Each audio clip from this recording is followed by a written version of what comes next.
Thank you for listening to Life Improvement Radio. You are listening to a rebroadcast of a previously recorded show. I am Julie Teeling with Life Improvement Radio. I'm here with Alison Thompson to talk about her book, The Third Wave. And I just want to kind of start off with, why'd you call it the third wave? I was in Sri Lanka after the tsunami, and the first wave destroyed our village.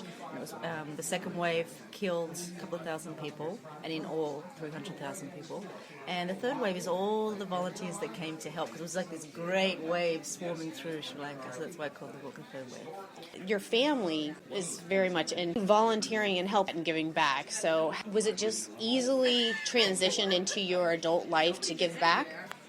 Not really. I mean, they took me around to third worlds, and they were missionaries, so they were always preaching about God and everything. And I was just dragged everywhere through the jungle. So I guess I got used to being in third worlds. But September 11th was my first real volunteering on my own, and it's not doing any message about religion or anything. It's really just in action, showing how you can help and give back. So I got that whole experience down there, and I was like, you know what? There's room for these volunteers, and these disasters are so big that it's too big for governments and agencies like we saw in Katrina. There's a room for the volunteer with no skills to get in, hand out water, carry around boxes, and give someone a hug. And that's where my message took off from.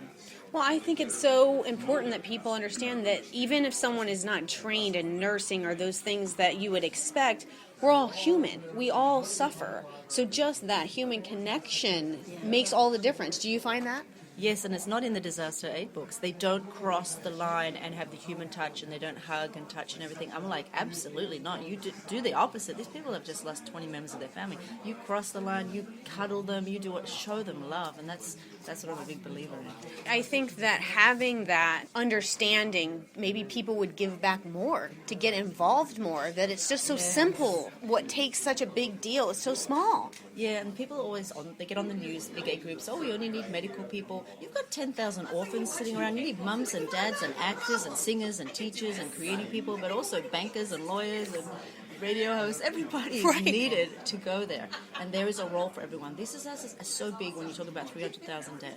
What did it feel like for you just to have that first start for 9/11? Like, walk me through it. I was watching on TV, and I just knew I had to get down there. I used to be an investment banker. I had so many friends in the building, and I was like, you know what, I'm going down. And I just put my rollerblades on, got my first aid kit, and I was zooming through the lights. It's 8 miles downtown, so zooming through I just was obsessed about getting down there. And then I arrived, and I was giving CPR under the North Tower and helping some people, and then we heard the rumble, and I was underneath the North Tower when it came down, so just ran for my life. But I knew I wasn't done. I was like, no, there's got to be people alive, but there wasn't. And that's the difference with tsunami when I went to help. Yeah, it was destruction and so bad everywhere, but there was all these people sitting around alive, and we could help, and that's what really got me motivated, and that's the difference of September 11th. I mean, the people that are dead, they're already dead. So it's the people who are there maimed or having family members they can't find. I mean, that is trauma. That's true trauma. So just to have somebody be there with compassion makes all the difference. Yeah, all the iron workers that were on the pile, they were obsessed. Everyone was obsessed. They wouldn't leave. So they came inside, and the FBI chaplain had worked with them. No one had made it really a difference. I just had this another nurse who was sitting down next to me. We just patted this man's head for a couple of hours, and he slept in our arms. Then he woke up, and he was fine, and he went back onto the pile working. But he was traumatized. He was screaming, and he was almost a mental case, but then he was fine again. So it's just that human touch that really made a difference. FEMA tried to shut us down 5 times because we lived in the streets for the first 5 days. Every time they come by, they're like, officially, we need you to close down. We need the professionals to take over. But then they cover their badge, and they say, we really need you. We really need you. Yeah. So well, they do it. It's like litigious society. It's like a liability thing. Yeah, sort of a liability thing. But we were needed, and we were in there and helping the firemen just clean out their eyes and just little simple stuff. But we were needed. Yeah, because you don't have to have like a long education to be able to do that. I want to make sure that people understand that. What other places have you gone to? So you've said you've gone to 9/11 to help out there, and then the tsunami. Where else have you gone? Yeah, I was down September 11th for a year, the tsunami for 4 years altogether. 4 years? Yeah, I'm still there because I run a tsunami center over there.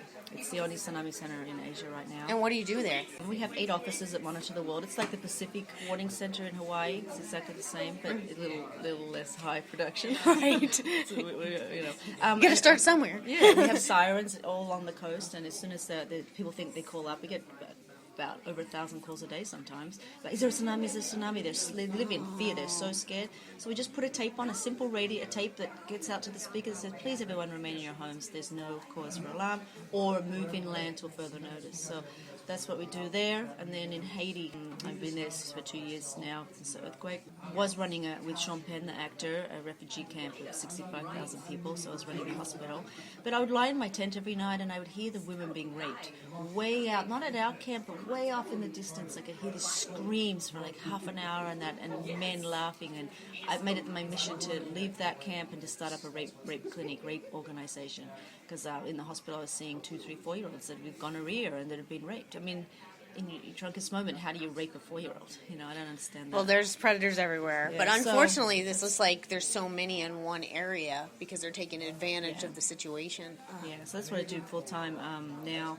We're in the slums of City Soleil, but we also try to give the women a future. We deal with their physical side, their mental side, but also training them in some sort of jobs to have a little stand somewhere. Also For independence. For independence. That's and awesome. Give them some sort of sustainable future. Well, yeah, because like especially with rape victims, the biggest thing for training as counselors or even police officers is they've been violated, and taken their control away. So you're giving back their control, a sense of control, and that is huge. We also can't just work with women and be a women's club. What we have now is Jimmy Briggs. We have a new program that started. We're training men to respect women again, to push rapists out of society. Good. And we train these 20 men, and they train 20 men, they train 20 men, and it's becoming, we just started it about 2 months ago, so it's really growing, and the men are taking charge and like, yeah, we have to protect that women. So that's this whole course we're working on now. Big on education. Education's the key to everything. So you're in Haiti. Yeah. And then, do you just go back and forth? Yeah, back and forth. I fell in love in Haiti 2 years ago with a Miami boy, Cuban boy. So now I go back and forth to Haiti and Miami and help out. And yesterday I planted 30 trees in the city, downtown. Oh. She has Band-Aids. I see them. Yeah, so there's always something to do right here in your own. You don't have to go overseas, but like in your own neighborhoods. Little Haiti. I spent a bit of time up there working with kids in downtown Haiti, in Miami. There's just a lot of... And what are you doing with them? We just do different things every week. There's about 30 kids sitting around with nothing to do. So we go and plant a tree, or we go do music and song and drama, all different types of stuff. Oh, okay. Yeah, so, what is your next agenda? I mean, is you just kind of wait for catastrophe, or No, I don't run off to every disaster. Every time a disaster happens to me, goes, "Oh, you're going?" I'm like, "No, it was." Well, you're only one person. I don't see how you can do that anyway. It's the real big ones where I know I can slip in and really make a difference. And I don't know what's going to happen next. I'm still in Haiti. I have all Haitian people working for me now. Mm-hmm. And that was the goal, to try to remove myself eventually, and just oversee it and have all Haitian people, because it's their community and they need to continue. I can't stay there forever. So I'm not sure what's going to happen next. I never know what's going to happen the next day. So that's exciting. I mean, people have been pushing me to go to Afghanistan next year, but who knows? Right. So do you just kind of go on a whim, where do you have like an internal drive to take? Okay. Yeah, real instinct in some instances. Yeah, this is for you. Go. Good for you. So what kind of messages do you really want to send from your book, The Third Wave, to the readers? Just that everybody's needed, and you don't have to have a lot of skills. And you can do. You don't have to belong to a big group to go. Get a few friends together. Get your plane ticket there, and you always come back if you don't like it the next week. Right. But just really that you are needed. And these disasters, and natural disasters, and man-made disasters are getting too big and out of hand. And we need to all start giving back. If it's 1 week in your whole lifetime for 60 years, right, you really could be the best week of your life. And I say that all the time to people, where it's like, when you give, you get so much more. I get so much. I'm sitting in these little villages in Sri Lanka. Who knows, they're going to make a movie with Sean Penn. We just made another movie. We took 200 kids to New Orleans to rebuild way after that disaster. Like, all these, I got a book, and I might have a TV show next year. I don't know. All this stuff keeps happening, and I'm just a really average, normal person with not a big skills, just little things. And a passion. Yeah, to help. Yeah. A passion to help. Yeah. And you go by your instinct. I think people don't listen to their instincts, where people think, oh, well, somebody else has got... Yeah, but... People don't use common sense anymore. It's like they overthink it. No, you're just going for a week. Don't overthink it. Right. Pack your little bag, and you got your ticket home. Okay, don't use common sense. People don't use common sense anymore. Well, I think people are afraid to try things. I think people try to explore and think that they're not good enough, have so much self-doubt and internal thoughts that keep them from living. I want everyone out of therapy and to go and volunteer. I have obsessive-compulsive people. Mm-hmm. They're amazing doing A work. They're cleaning up all day long. Like, I want all those type of people. They really Taking need advantage it. of their Get them out of skills, therapy. right? Great. Well, no, and I think that that's true. That if people got out of their own heads and started thinking about how people really truly do need it, it would benefit them more than they know. You forget about your own problems. It's like everything's me. When you start forgetting about me, and helping other people, Right.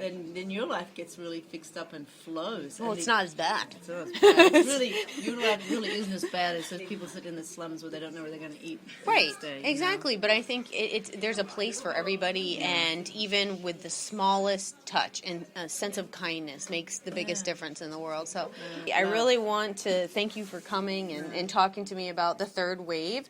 It's a volunteer story, and really, you get more than you give. So you really do. So thank you to Alison Thompson, and you have been listening to Julie Teeling at Life Improvement Radio. Thank you for listening to Life Improvement Radio. The views expressed by show hosts or their guests are their own and shall not be construed in any way as advice from Life Improvement Radio. We make no recommendations or endorsements for radio show programs, services, or products mentioned on air or on our website. Personal perspectives expressed by the producers, writers, or editors will always be presented as such. Any rebroadcast or retransmission without the expressed written consent of Life Improvement Radio is strictly prohibited. Thanks for listening.